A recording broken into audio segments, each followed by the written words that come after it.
Hey guys, Buffer Game back today bringing our video, and today in our weapon conversion series we are covering the RPK-203. So we're going to be converting the RPK into the RPK-203, which is a more modern iteration of the RPK. Go ahead and do that conversion. I'll show you guys how it works how to build it, how it works in the firing range, and then check out how it handles in game, which is actually surprisingly good. I think this is something I'll probably start running in Warzone here pretty soon as well and testing it out. But let's go ahead and we'll back out and get right into the video here. So we back out. Here's the final design for the RPK-203. And we'll go ahead and back out, and we're going to, at base, we will want to select the RPK. So you get this in the light machine gun category. It's part of the cast-off platform. So by getting the cast-off 7.62 and leveling that up, you'll unlock the RPK. And we're going to select that. So at base, there's a couple conversions here that we'll need to make. Now, unfortunately, the private match gunsmith just never want to cooperate when I do these videos, but that's okay. So the barrel attachment here, the first made one here is we're going to want the TAC 597 millimeter barrel. So this is going to give us that more modern RPK 74 203 style barrel. You can see that 90-degree gas block versus the AKM style, the older AKM style, 45 degrees. So we have 90-degree gas block there. And it is the correct length, actually. So 597 millimeters to 23 inches. So we have the correct barrel length here for the RPK. The damage at range, hipfire accuracy, movement speed, and bullet velocity are going to be the pros here, with the cons being hipfire, recoil control, aim down sight speed, and recoil control. So we'll go ahead and select that. You can see we get the polymer handguard there with this barrel attachment as well versus the old AKM style wooden handguards there. So here we have the polymer handguard, which, again, is correct for the 74M style as well as the 200 style. So we'll go ahead and select that. Next up, we'll skip the muzzle. For the underbarrel attachment, you have the bipod there, so you can definitely put the bipod on it, and that is definitely doable. I like the look personally, of the bipod folded up with a grip. I like that, how that looks on my machine guns. So I'm going to go ahead and put kind of this... trying to kind of replicate more of a Zenit style foregrip here. So we're going to go ahead and put the backdraft grip on. This is going to give us the pros of hipfire recoil control, hipfire accuracy, aim walking steadiness, recoil steadiness, with the cons being hip walking speed and the aim down sight speed. So we'll go ahead and select that. Looks pretty nice on this weapon. For the ammunition here, we're going to go with the, we're going to skip that. We're going to go with the magazine. We're going to go with the 40 round magazine option here. So for the RPK, the original RPK and the RPK 203, it's typically standard came with the 40-round magazine, and the 75-round drum mag was also an option on these weapons. But typically standard was the 40-round magazine. It also accepts the 30-round magazine as well. So we'll go ahead and select the 40-round magazine of the 7.62 by 39 millimeter. And then for the stock option here, you actually have the right stock. This is the same stock that we saw on, I believe, the 74M platform and the 200 platform of the RPK. However, the one difference is here we don't have a polymer stock. It's not polymer. It's the old wood stock. So it's not going to change unless you put a black matte camo on there, which you could definitely find a camo. You can see these camos are going to cover it, so you could put any kind of camo on there, and it would work as your polymer stock.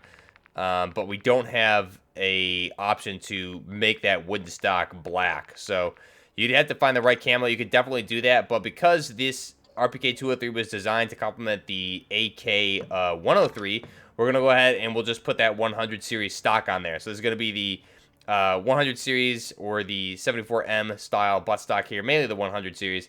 Going to give us the aim walking speed, sprint to fire speed, with the cons being the aiming stability. So again, this is that polymer AK-100 series buttstock. We'll go ahead and select that. You can see that divot in the buttstock there.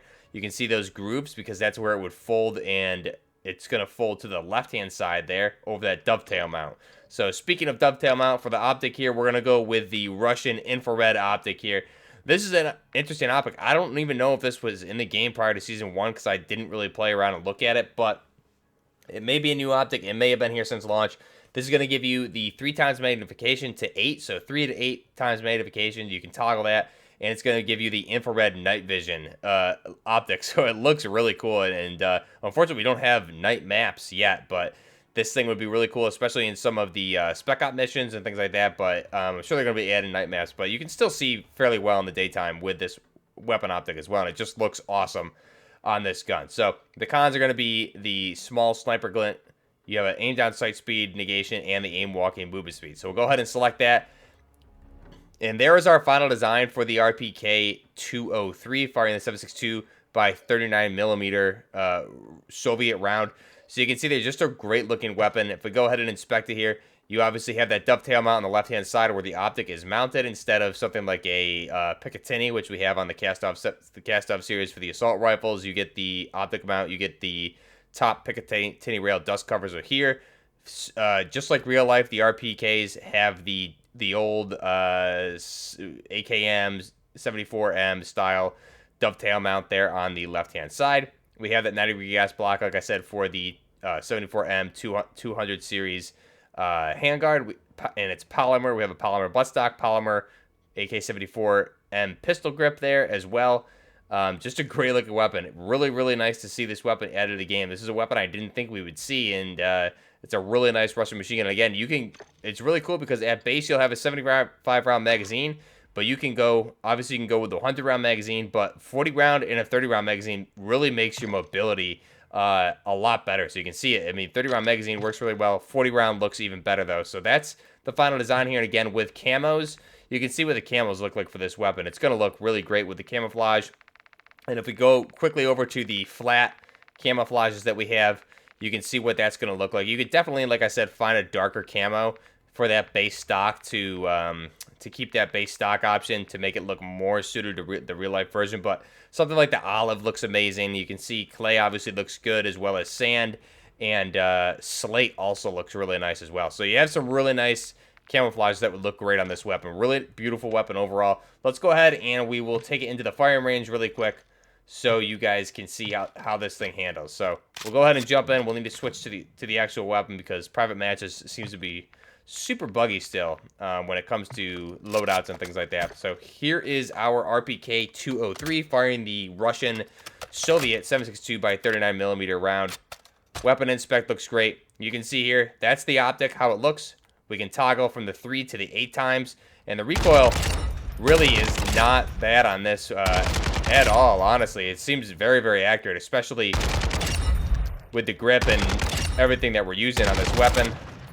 You could even make it better with recoil, with better attachments, but ADS really isn't horrible for a light machine gun, especially with the length of the barrel as well. But definitely a really good gun. I would recommend giving it a try. You can see it's very, very accurate. Perfect rate of fire too. So great looking weapon.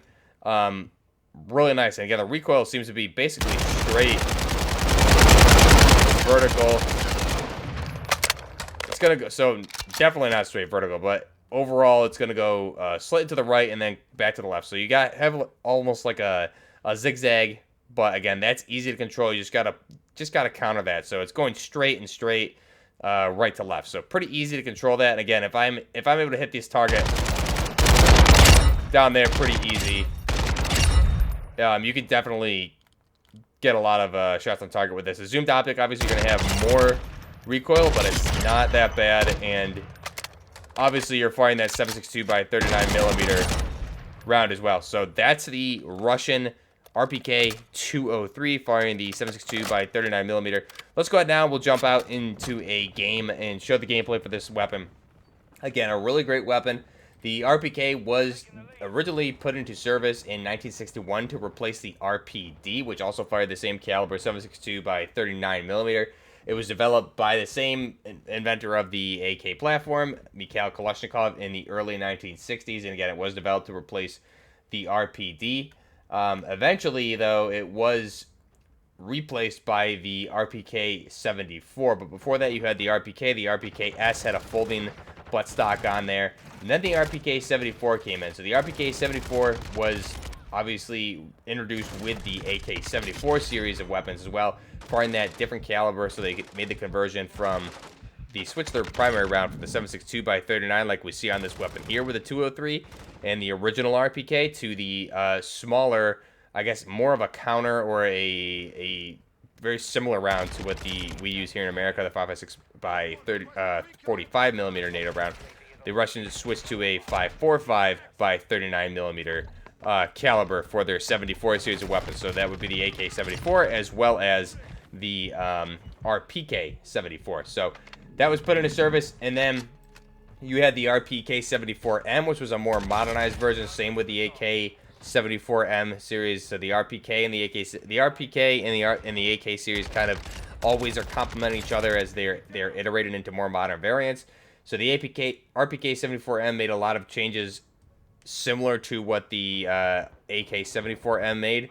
And then you had the different caliber conversion there from the RPK-74M firing the 5.45 by 39 millimeter to the RPK-200 series, which you had the 201, which I believe was firing the 5.56 by 45 millimeter NATO. You had the 202, which was the 5.45 by 39 millimeter.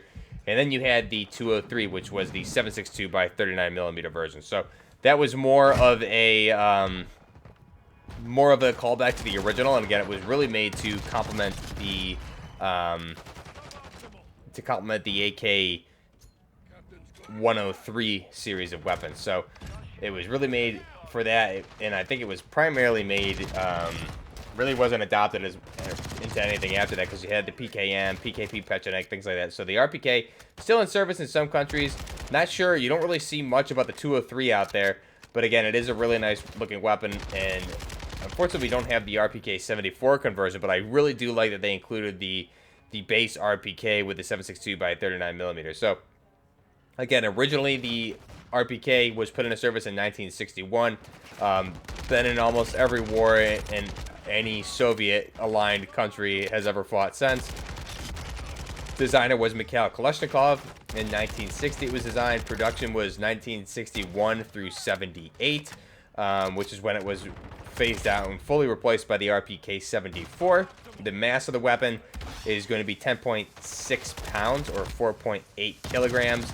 And then with the RPK-S, which was that folding stock version, it would be 11 pounds. Not sure what the actual weight was for the 200 series, the 203 series. So it'd be around 6 kilograms when it was loaded. So it'd be relatively close to the same weight here that we see. A little bit slightly heavier with all the improvements. The length overall is going to be 1,040 millimeters, and that's going to come to 40.9 inches or 41 inches essentially. Barrel length, like we said, is going to be 490 millimeters or 23.2 inches, with the cartridge being that 7.62 by 39 millimeter. The action is a gas-operated rotating closed bolt system, and the rate of fire is around 600 rounds per minute, which again is similar to what we see with all of the AK platform weapons in real life. Around anywhere from 550 to 600 rounds per minute typically is what we see.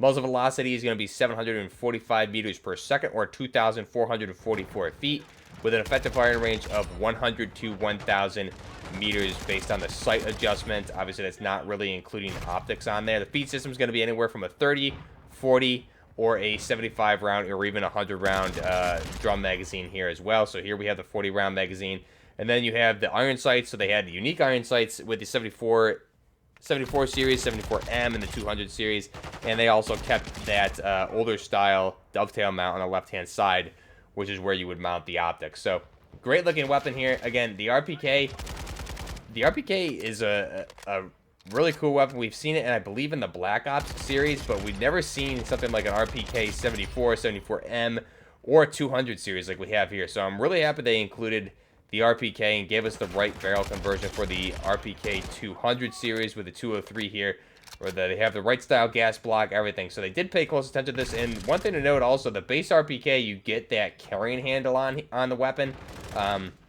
With the barrel conversion here that we're using for the 74, or excuse me, the 203, it removes that carrying handle, correctly so. So they did a really good job. Again, Infinity Ward pays close attention to detail. You obviously have the minor changes to avoid copyright or political issues, whatever it is they're doing there. But again, a really nice looking weapon, and handles surprisingly well. I love the way the 7.62 AK weapons sound in this game. They just sound very heavy, and again, with that slow rate of fire, they're pretty easy to control too. So let me know your thoughts down below of the RPK-203 here in the game. Have you used it? This particular build, what do you typically like to run with it? What's your favorite RPK setup in general? And have you tried it in Warzone? I definitely kind of want to give this a go in Warzone. because it is a really, really good gun, and I've been using it a little bit in DMZ as well, which I'm having a lot of fun with. So let me know your thoughts down below.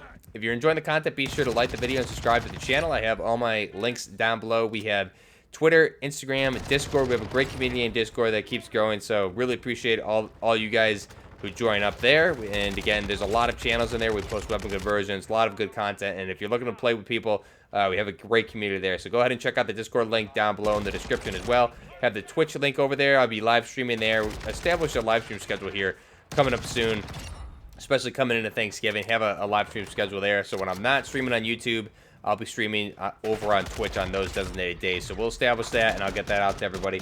Let me know your thoughts down below. The RPK-203. Till next time, this is Buffering Gaming. Out.